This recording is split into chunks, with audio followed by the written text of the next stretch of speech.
Hello दोस्तों, कैसे हो? आपका स्वागत है त्रिपान स्टडी सेंटर में। आज जो हम करने जा रहे हैं क्लास 12 एनएस बोर्ड का जो है ज्योग्राफी का चैप्टर नंबर 7। इसमें आज हम करेंगे major landform and their economical significance, यानी प्रमुख स्थल रूप और उनका जो है आर्थिक महत्व। ये कई मायने में कई क्लास के बच्चे के लिए इंपॉर्टेंट है, चाहे वो यूपी बोर्ड के हो, बिहार बोर्ड के हो, सीबीएसई के हो, एनआईओएस को हो, चाहे यूपीएससी के एग्ज़ाम की तैयारी कर रहे हो, कोई भी स्टूडेंट हो, अगर उनके सिलेबस में जो है major landform and economical significance है तो इसका मतलब ये टॉपिक जो है उनके लिए अत्यंत महत्वपूर्ण रहेगा। इसमें आज जो हम करेंगे पठार, पर्वत और मैदान के विषय में जो है विस्तार पूर्वक जानेंगे और इसकी इकोनॉमिक वैल्यू के बारे में भी समझेंगे।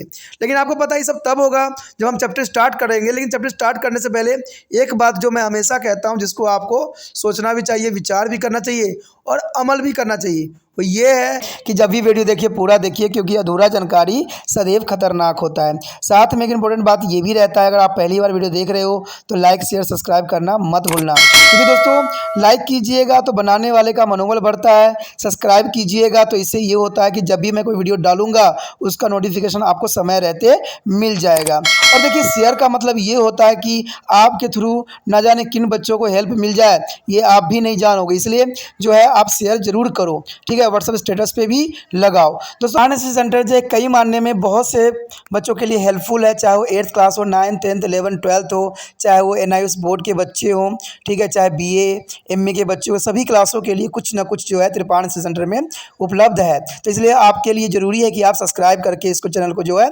सेव कर लो, नहीं तो बाद में अगर रिसर्च करोगे तो शायद आपको ये चैनल प्राप्त ना हो। तो इसलिए सोचना नहीं, विचार नहीं करना है, सब्सक्राइब करके जो है अपने पास सेव करना है। दोस्तों ये तो बात था आपके लिए, लेकिन अब देखते हैं हमारा आज टॉपिक क्या है। Today I have a most important chapter doing here major landform and their economical significance. There is a most important chapter here. A first point here, a mountains. There is a mountain is the most important, and here also discuss economical significance. The mountains is a plateau and plain, the bordered by present day land features of the earth as a surface produced by the deformation of its crust. Among them to the mountain are the most aware the inspiring landform. About 27% of the earth as a surface is covered by the mountains. Generally they are uplifted is the portions of the earth as a surface, which are much higher is the contrast and to be a the surrounding area. But all the is uplifted or the elevated to area are not a mountain. In fact, there is a slope together give rise to a particular form of land, which we identify as the landform. From example, the ability to the protection of Tibet, which is about of 4,500 meters high above the sea level, or it is called to a plateau and not a mountain. There is a most important here. Example, the elevation of protection of the Tibet, which is about 4,500 meter high above the sea level. This is called to the plateau, not a mountain. It is maybe also remembered that the formation of the mountain range take a million of years. That is the most important here. It may be also remember that the formation of the mountain range take a million of years. During this year, the internal force of the earth of lifting the land and the fighting against the erosion wearing it down. It is order to form one is a Mount Everest is the internal force must be pushed up to the land faster than the external force constantly is eroding. There is the most important. The Mount Everest internal force must be a push up and land faster than the external force constantly eroding. And therefore mountain are those uplifted to portions of the earth as a surface which have steps, slope and small summit area rising to more than thousands of meters above the sea level. The mountains have a maximum difference of the height between there is a high and low portions. That is the most important here. And the uplifted portion of the earth's surface with the step, slope and the small summit area is rising above the 1000 meters are formed over a period of million of the years are called mountain. So what is a mountain? The mountain here uplifted portion of the earth as a surface with the steep slope and the small summit area arising above 1000 meters and forming over a period a million of years are called mountain. The here classification of the mountain, there is the most important here. On the basis of their mode of formation, the mountain has been to classified as a four type. The fold mountain, block mountain, volcanic mountain, and residual mountain. There is the most important here classification of mountain here, four types. The first here, fold mountain. The fold mountain we have a study in the last lesson how to fold are formed in the rock stirred by their internal earth movements. The mountain range mainly consists of lifted to the folded cemented rock are called fold mountain. So what is a fold mountain here? The mountain range mainly consists of filtered or folded sedimentary rock are called fold mountain. When these rocks are subjected to the horizontal computational force for a million of years, they get the bend into up to downfall, and this lead to be formation of the anticlines and syncline. Such movements occur from time to time and the left the fall to be considerable height, which result in the formation of fold mountain. There fold mountain here, the mountain which have been to formed by uplift of the mainly to folded sedimentary rock straight under the compressional force are called fold mountains. Here show the map or distribution of the important of folded mountain on the world. There is the most important here. Name the rock mountains, Swaney mountains, mountains of Kulamka, that is the Himalaya, and the other. The Himalaya in the Asia, the Alps is the Europe's, the Rockies in the Northern America, and the Andes in the South America are the most prominent fold mountain of the world. Since this mountain range were to form it during the most recent mountain is a buildings period, they are known as the young fold mountain. Soon off there is a mountain range, for example, Himalayas are still rising. There is the most important. Important also here, next point. Come here, a block mountain. The block mountain is the most important here. Block mountain are also formed by the internal earth movement. There is a block mountain is formed here internal earth movements. When the force of the tension act on the rock, there create a fault in them. When the land between the two almost parallel fault is a rise above to the adjoining area, it is a form of block mountain. It may be also occur when the land on the outer side of the fault slips down to leaving an arising block between them. The rock composing shear fault level may be of flattenings and even folded. Block mountain is also called to the hardest. And the Vosges of the forest is a block forest, is a mountain, is a Germany, is a Syria, is a Nevada, and the North America are the typically example of block mountain. Here show the block mountain or horses. They are the most important here. Show the diagrams of different is here layer on their mountain. There is a most important diagram here. The next here is a volcanic mountains. Their volcanic mountain is also important. We have learned it is a preview lesson that is the interior of the earth extremely there is a hot. Due to the high temperature, deep inside the earth the rock turned into a molten magma. When this molten rock is a material is ejected to the earth as a surface during the volcanic eruptions. It is accumulated around the event and maybe take the form of the cone. The height of the cone increasing with the each eruptions and it is take the form of mountain. As these mountains are formed by the accumulation of the volcanic material, they are known as the volcanic mountains or mountain of the accumulations. Is a mount is a Mona, known is a Heavis Iceland. The mount is a Popa, is a Manemar, is a Vesus, is a Italis, is the Tokopax is Ecuador, and the Fujiyaama in the Japan are example of the volcanic mountains. Here show the clear a volcanic mountain here. There is a volcanic mountain. The next here, decidual mountain. Decidual mountain here the weathering and different agent of erosions. River, wind, glacier, etc. are the constantly acting on their earth as a crust. As soon as elevated mountains range appear on the earth as a surface, the agent of the gradation begins. There is a work of leaving it down. To a large extent, the process of wearing down to depends on the slope and the structure of the rock. After thousands of years, soft rock are worn down into the sand and the hard rock are left standing up in the area that has been reduced in a height. And these are called residual mountain.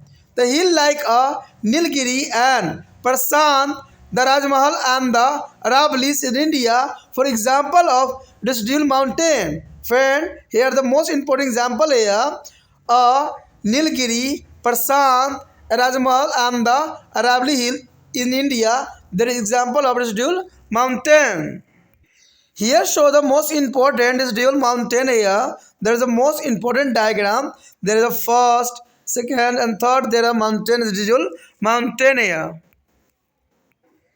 यहाँ पर जो दोस्तों हम अत्यंत महत्वपूर्ण chapter कर रहे हैं, प्रमुख के असल रूप और उनका आर्थिक महत्व। देखिए इसमें हम तीन के विषय में पढ़ेंगे, पठार, पर्वत और मैदान के विषय में विस्तार पूर्वक चर्चा करेंगे और जानेंगे कि इसका आर्थिक महत्व क्या है।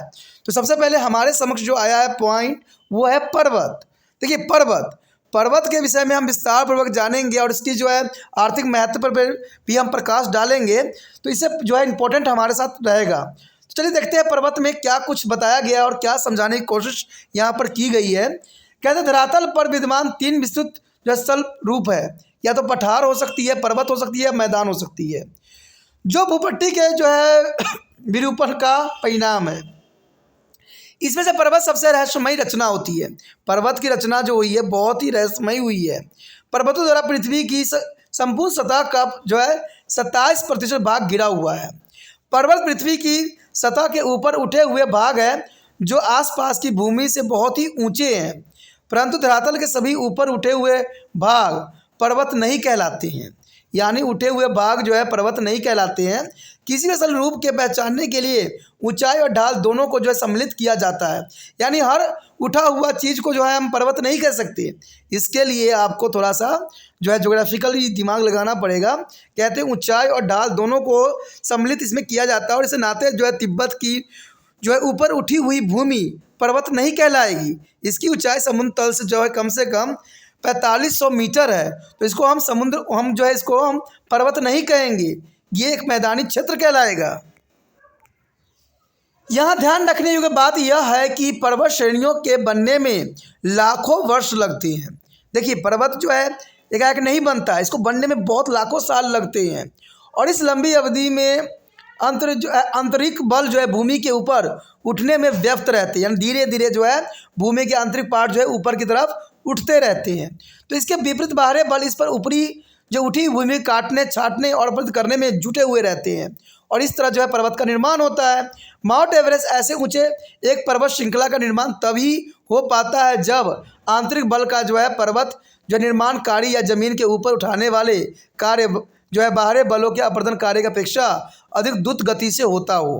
अंत पर्वत धरातल के ऊपर उठे हुए ये भूभाग हैं, इसके ढाल जो है तीव्र होते हैं और समुद्री तट से जो लगभग 1000 मीटर से भी अधिक ऊंचे हो सकते हैं। पर्वत की समुद्र की सतह से सामान्य ऊंचाई 1000 मीटर से अधिक मानी जा सकती है। स्थानीय उच्चवाच लक्षणों में पर्वत की एक ऐसा असल रूप है जिसका उच्चतम और न्यूनतम भागों के बीच जो है सर्वाधिक अंतर होता है। निर्माण क्रिया के आधार पर पर्वतों को निम्न 4 भागों में वर्गीकृत किया जा सकता है। सबसे पहले हमारे समक्ष आता है वल्य पर्वत, दूसरा है खंड पर्वत, तीसरा है ज्वालामुखी पर्वत और उसके बाद है अवशिष्ट पर्वत। तो ये तीनों पर्वत, चारों पर्वत जो है काफ़ी मायने में इंपॉर्टेंट है। तो चलिए देखते हैं इन पर्वतों के बारे में। सबसे पहले हमारे समक्ष जो है बलीय पर्वत है। बलित पर्वत क्या है? हमने पिछले पार्ट में पढ़ चुके हैं कि पृथ्वी की आंतरिक हलचलों के कारण जो है पर्वताधार शैलों में बलन पड़ते हैं, यानी बलन पड़ना स्वाभाविक बात है। बलित जो है पर्वताधार शैलों के ऊपर उठने के परिणाम स्वरूप बनी पर्वत श्रेणियों के बलित पर्वत कहते हैं। बलित जो है पर्वताधार शैलों पर लाखों वर्ष तक आंतरिक जो है क्षैतिज उत्पीड़न बल लगे रहते हैं, तो ये वे मुड़ जाते हैं और उनमें जो है उद्वलन और जो है नतवलन पड़ जाते हैं। कालांतर में ये जो है अपनीतित और अवनीतियों के रूप में विकसित हो जाती हैं और इस प्रकार की जो है हलचलें समय समय पर होती ही रहती है। और जब बलित शैल बहुत ऊंची प्राप्त कर लेते हैं तो बल्य पर्वत का जन्म हो जाता है। तो इस प्रकार से जो है बलित पर्वत का जन्म होना एक स्वाभाविक बात बन जाती है। अब देखिए, यही बात अगर हम समझना चाहें तो संपीड़न बलों के परिणाम स्वरूप बनी बलित पर्वताधार शैलों के ऊपर उठने की बलित पर्वत कहते हैं। यानी संपीड़न बलों के कारण जो पर्वत का निर्माण होता है उसे हम बलित पर्वत कहते हैं। एशिया के हिमालय जो है इसका सबसे अच्छा एग्जाम्पल है। यूरोप के जो है अल्प्स, उत्तर अमेरिका के रॉकी और दक्षिण अमेरिका के एंडीज संसार के प्रमुख बलित पर्वत में से माना जाता है। और इन पर्वतों का निर्माण जो अत्यंत आधुनिक पर्वत निर्माणकारी युग में हुआ है। अंततः यह सभी नवीन जो है बलित पर्वतों के नाम से भी जाना जाता है और इसमें से कुछ जो है पर्वत श्रेणी जैसे हिमालय पर्वत तथा अब भी जो है ऊपर उठ रहे हैं। यानी हिमालय पर्वत देखा जाए तो अभी भी जो है ऊंचा होता चला जा रहा है। यहाँ पर आप देख सकते हो संसार के प्रमुख बलित पर्वत दिखाया गया है। एटलस हो गया, एंडीज हो गया, रॉकी पर्वतमाला हो गया, एप्लेसियन हो गया, इरोली पर्वत हो गया, इकोनलिसान हो गया, हिमालय हो गया। सारे के सारे पर्वत जो है बलित पर्वत का उदाहरण स्वरूप है। उसके पश्चात हमारे समक्ष है खंड पर्वत। खंड पर्वत का निर्माण भी पृथ्वी की आंतरिक हलचलों के कारण ही होता है। जब पर्वताधार शैल पर तनाव बल लगते हैं, जब पर्वताधार शैल होते हैं उस पर जब तनाव पड़ते हैं तो उनमें दरार या भ्रश पड़ जाते हैं। जब लगभग दो समांतर भ्रंशों के बीच की भूमि आसपास की भूमि की तुलना में काफ़ी ऊपर उठ जाता है तो उस ऊपर उठी भूमि को जो है खंड पर्वत या जो भ्रशस्थ पर्वत या भ्रशखंड कहते हैं। खंड पर्वत का निर्माण उस परिस्थिति में होता है जब दोनों भ्रशों के बाहर की भूमि नीचे बैठ जाती है और पर्वतों के बीच की भूमि उठ रही होती जाती है। खंड पर्वत को जो है होस्ट भी कहते हैं और खंड पर्वत में शैलों की परत बलित अथवा समतल में भी कोई भी हो सकता है। इसका सबसे अच्छा एग्जाम्पल जो है फ्रांस के वैसेज और जर्मनी के ब्लैक फॉरेस्ट और उत्तरी अमेरिका के सिरो रानेवाद खंड पर्वत की विशेष उदाहरण में से एक माना जा सकता है।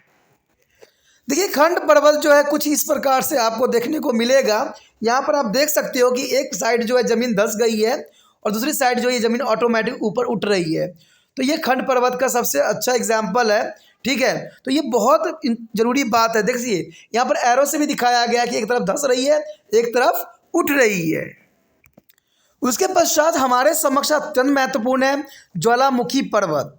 ज्वालामुखी जैसे नाम से ही आपको समझ में आ गया होगा, जिसके विषय में हम पिछले चैप्टर में भी पढ़े थे कि पृथ्वी का आंतरिक भाग या तो भूगर्भ बहुत गर्म है।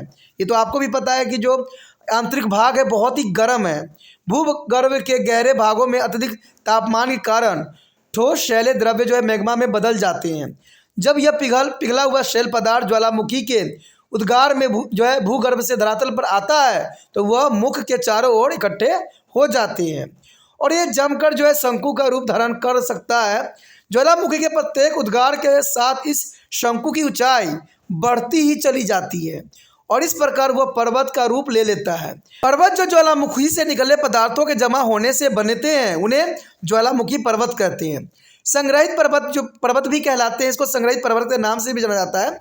हवाई द्वीपों का जो है मेनालुआ, मन्नेमान, बर्मा का जो है माउंट पोपा, इटली का जो है वेसुविलियस, इक्वेडोर का जो है काटोपेक्सी, जापान का जो है फ्यूजियो यामा और ज्वालामुखी पर्वतों का सबसे अच्छा एग्जाम्पल है। तो ये एग्जाम्पल जो है कई मान्य यूपीएससी एग्जाम के बच्चों के लिए भी अत्यंत जो है महत्वपूर्ण रहेगा। तो यही क्वेश्चन जो है यूपीएस में ही पूछे जाते हैं, तो बच्चे यहाँ वहाँ जो है भटक रहे होते हैं।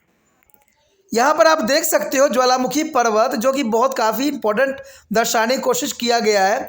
ये जो मैग्मा निकलती है तो आसपास इकट्ठा होगा तो ये पर्वत का रूप धारण करेगा, एक जनरली सी बात है। तो ज्वालामुखी पर्वत जो है एक पर्वत निर्माण का सबसे अच्छा एग्जाम्पल के तौर पे देखा जा सकता है।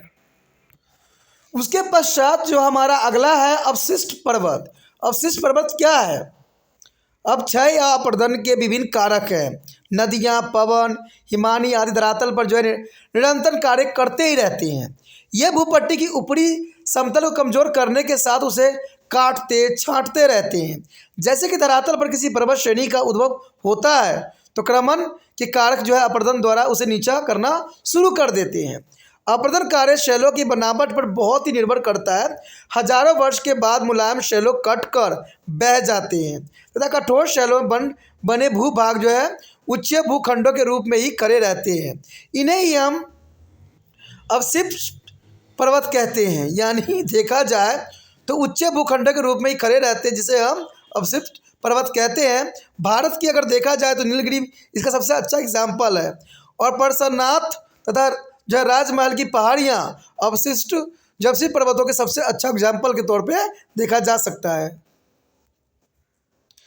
अगर आपको लगता है कि अवशिष्ट पर्वत आपने देखा नहीं है तो डायग्राम में जैसे दिखाया गया है कुछ इसी प्रकार के जो है पर्वत आपको नज़र आएगी, तो इसे ही हम अवशिष्ट पर्वत के नाम से जाना जाता है। The next topic is the most important here, the economical significance of mountain. So what is the important here or significance of mountain here? Economical. There mountain are usually 2 years of flowing bay. First here, the storehouse of resource. There is a most important here. The first economical value here, a storehouse of resource. Mountain are the storehouse of natural resource. Large resource of the minerals found in the mountains. The Appalachian Range in the United States is well known for the coal and limestone deposit. We get timber, lac, medicinal herbs, and woods for making a pulp from the forest of the mountain. Tea and coffee plantation and some fruits is a orchid have to be developed of mountain and hill slope. There is a most economical value of mountain here. The next year, generation of hydroelectricity. There is also important of economical value of mountain. Hydroelectricity is generated from to the water of the perennial river in their mountain range. The mountainous countries like Japan, Italy and Switzerland, which is suffer from the shortage of coal, have developed is the hydroelectricity. That is the most important. The important here economical value of here mountain. And third here abundant source of water. The perennial of river rising in the snow feed or heavier rain feed of mountain are the important source of water. They help in the promoting the irrigations and provided to water for many other uses. The next here is a formation of fertility plan. There is the most important here. The river that originate in the high mountain region bearing slide along with their water to the lower valley. This help in the formation of fertility plan. Fertility plan here is the most important. The greatest avenue plan of the northern India has been formed by the rivers Ganga, Satluj and Brahmaputra. That is the most important. The next year, natural political founters. The mountain range do act as a natural political founters between countries and protect from their invasions of some extent. The Himalaya has formed a political frontier between India and China. There is the most important here is a natural political frontier. There is an example of India and China border. There is a political frontiers. And the next year, effect on the climate. Mountainous is area have a lower temperature and they are served with a climatic divide between two adjoining regions. The Himalaya, for example, for the very year to be a movement of cold wind from Central Asia toward the Indian subcontinent, and they also force the south west monsoon to the ascent and the causing to the rainfall on the southern slope. And the last economical value of mountain here, tourist center. There is the most important for the common for the all. The tourist center. The pleasant is the climate and the beautiful sceneries of the mountain have led to their development as a center of tourist attraction. The tourist and hotel industries get additionally is encouragement in such a region. Simla, Nainital, Mussoorie, and Srinagar are some of the important hill stations of India which attract tourists all over the world. दोस्तों यहाँ पर जो हमारा अत्यंत महत्वपूर्ण topic आया है पर्वत का आर्थिक महत्व। देखिए, अगर आपने पर्वत के बारे में जाना है तो पर्वत के आर्थिक महत्व के बारे में जानना भी बहुत ही महत्वपूर्ण रहेगा। यदि हम पर्वतों की आर्थिक महत्व के विषय में बात करें तो ये कई मायने में इम्पोर्टेंट रहेगा और जानना भी बहुत ज़रूरी है। कहते हैं अगर हम इसके आर्थिक महत्व के विषय में चर्चा करें तो सबसे पहली बात तो यही आता है कि जो है संसाधनों के भंडार। पर्वत जो है कई संसाधनों के भंडार के रूप में देखा जा सकता है। ये कई एग्जामों के लिए इम्पोर्टेंट है क्योंकि पर्वत का आर्थिक महत्व जो है आपको कहीं नहीं मिलेगा, सिर्फ यहीं देखने को मिलेगा, तो ये आपके लिए अत्यंत महत्वपूर्ण रहेगा। कहते हैं संसाधनों के भंडार। सबसे पहले हमारा संसाधनों के भंडार, तो पर्वत प्राकृतिक संपदा से भंडार है, यानी पर्वत देखा जाए तो प्राकृतिक संपदा के सबसे बड़ा भंडार है। संयुक्त राज्य अमेरिका के जो है अपलेशियंस पर्वतमाला कोयला और चूना पत्थर के लिए प्रसिद्ध है। पर्वत पर उगने वाले कई प्रकार के वनों में हमें विभिन्न उद्योगों के लिए जो है इमारती लकड़ी, लाख, गोंद, जड़ी बूटियाँ तथा कागज उद्योग के लिए लकड़ी प्राप्त होती है। पर्वतीय ढलानों पर चाय या जो है फलों की कृषि का विकास हुआ है, जो कि काफ़ी आर्थिक तौर पे इसका जो है बहुत ही बेनिफिट है। उसके पश्चात अगर हम बात करें जल विद्युत उत्पादन के लिए, तो कहते हैं जल विद्युत उत्पादन के लिए आजकल जो है माउंटेनों का बहुत ही उपयोग किया जा रहा है। कैसे उपयोग किया जाता है? देखिए, पर्वतीय प्रदेश में बहने वाली नदियों के जल प्रांतों द्वारा जल विद्युत उत्पन्न की जाती है, क्योंकि वहाँ पर माउंटेन रहती है, पर्वत रहती है, तो ऊपर से पानी गिरेगी, तो जनरल सी बात है हम इसका विद्युत उत्पादन करने में इसका उपयोग किया जा सकता है। कोयले की कमी जो है वाले जो है पर्वतीय देश जैसे जापान, इटली, स्विट्जरलैंड में जो है जल विद्युत का जो है यहाँ पर पर्वतों के द्वारा जो है उत्पन्न किया जाता है, और ये कई मायने में जो है अपना जो इन्होंने विकसित किया है। उसके बाद है जल के समीप भंडार। जल के असीमित भंडार यहाँ पाया जाता है। कहते हैं ऊंचे जो है हिमाच्छादित या भारी वर्षा वाले पर्वतों से निकलने वाली सदाबहीन नद या जल का सबसे बड़ा भंडार होता है। उनसे नहरें निकल कर खेतों की सिंचाई की जा सकती है, जिससे विभिन्न फसलों का अधिक उत्पादन होता है। उसके पश्चात हमारे समक्ष है उपजाऊ मैदान जो है मैदानों के निर्माण में सहायक। देखिए, पर्वत जो होती है उपजाऊ मैदानों के निर्माण में कई मायने में इम्पोर्टेंट होती है। ऊंचे पर्वत से निकलने वाली नदियां कटाव द्वारा मिट्टी बहाकर निचली घाटियों में जमा कर जाती है, जिससे उपजाऊ मैदान का निर्माण होता है। आपने देखा भी होगा कि पहाड़ों से जितने भी गाड़ आती है, मिट्टी आती है, वो हमारे समतल में बिछ जाती है, और ये काफ़ी उपजाऊ मिट्टी होती है जो कृषि के लिए जो है बहुत ही इम्पोर्टेंट रहती है। उत्तर भारत का विशाल मैदान गंगा, सतलुज और जो है ब्रह्मपुत्र नदी की सबसे अच्छी देन है।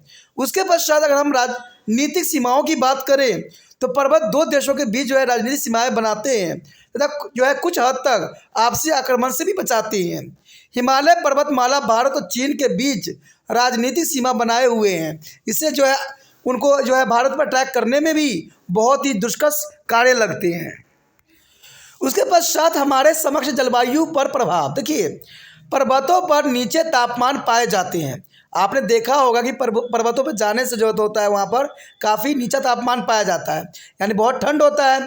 पर्वत दो प्रदेशों के बीच जलवायु विभाजक का कार्य भी करता है। उदाहरण के लिए हिमालय पर्वतमाला मध्य एशिया से आने वाली गतिशील पवनों को भारत में आने से रोकती है। वो दक्षिण पश्चिमी मानसून पवनों को भी रोक कर उन्हें दक्षिण ढलानों पर वर्षा करने के लिए बाध्य करती है। तो पर्वत का जो है सबसे अधिक इम्पोर्टेंट जलवायु के रूप में देखना जो है स्वाभाविक बात रहता है। उसके पश्चात सबसे इम्पोर्टेंट जो है पर्यटन का केंद्र स्थान। देखिए, पर्यटन कहते हैं किसी भी देश के अर्थव्यवस्था के लिए जो है पर्यटन होना बहुत ज़रूरी है। तभी तो भारत का एक वर्ड है अतिथि देवो भव, क्योंकि जितना भी हमारे देश में अतिथि आएंगे दूसरे देशों से, इतना ही हमारा देश जो है इकोनॉमिकल अर्थव्यवस्था में मजबूत होगा। तो पर्वतमाला जो है इसमें बहुत महत्वपूर्ण योगदान देता है। बात अगर करें पर्वतमाला के केंद्र यानी पर्यटन केंद्र के रूप में, तो प्राकृतिक सौंदर्य केंद्र या स्वास्थ्यवर्धक स्थान होने के कारण बहुत से पर्वतीय स्थल जो है पर्यटन केंद्र के रूप में विकसित हो जाते हैं। ऐसे स्थानों पर पर्यटन एवं होटल व्यवसाय विकसित हो जाते हैं। भारत के अगर शिमला देखा जाए, नैनीताल देखा जाए, मसूरी, श्रीनगर पर्वतीय नगरों के उदाहरण हैं। आपने कभी भी अगर नाम देखा हुआ कहाँ जाना है तो आप शिमला, नैनीताल, मसूरी और श्रीनगर की ही बात करते हैं, क्योंकि ये स्थल जो है पर्वतीय क्षेत्र के साथ साथ यहाँ का दृश्य जो है बहुत ही मनमोहक है और देखने योग्य है। यहाँ तक कि इंडिया के लोग तो आकर्षित होते ही होते हैं, प्लस विदेश के लोग भी इसको देखने के लिए दूर दराज से यहाँ पर जो है पर्यटक के रूप में आते हैं। और ये सारी दुनिया के जो है सैलानियों को काफ़ी आकर्षित करती है और काफ़ी उनको जो है अच्छा लगता है। तो इसी के साथ हमारा ये टॉपिक जो था ख़त्म हो जाता है। आगे का टॉपिक अत्यंत महत्वपूर्ण है, जिसका देखना आप नहीं भूलना। अगर आपको अच्छा लगा तो लाइक, शेयर, सब्सक्राइब करना भी नहीं भूलना। इसमें से दो बातें इंपॉर्टेंट रहता है। एक तो जितना हो सके इस वीडियो को दूसरे बच्चे तक पहुंचाने में आपने तिरपान सेंटर का हेल्प करना है। दूसरी बात ये रहता है, अगर पहली बार वीडियो देख रहे थे तो चैनल को सब्सक्राइब कर लेना, आपके हित में रहेगा, तभी जो है आपको नोटिफिकेशन भी मिलेगा। अगर आप यूट्यूब पे जो वीडियो की रिसर्च करोगे, कोई भी टॉपिक रिसर्च करोगे तो शायद तिरपान सेंटर का ना आए। अगर आपको तिरपान सेंटर अच्छा लगता है, समझ भी अच्छा है, तो आप जो है चैनल को सब्सक्राइब कर लोगे तो इसका होम पेज मिल जाएगा, जहाँ पर आपको सभी वीडियो जो है एक लाइन से मिलेगी। ठीक है, उस वीडियो में से जो भी आपके समझ के लिए ज़रूरी है, आपके एग्जाम के लिए ज़रूरी है, उसको देखिए, समझिए और विचार कीजिए।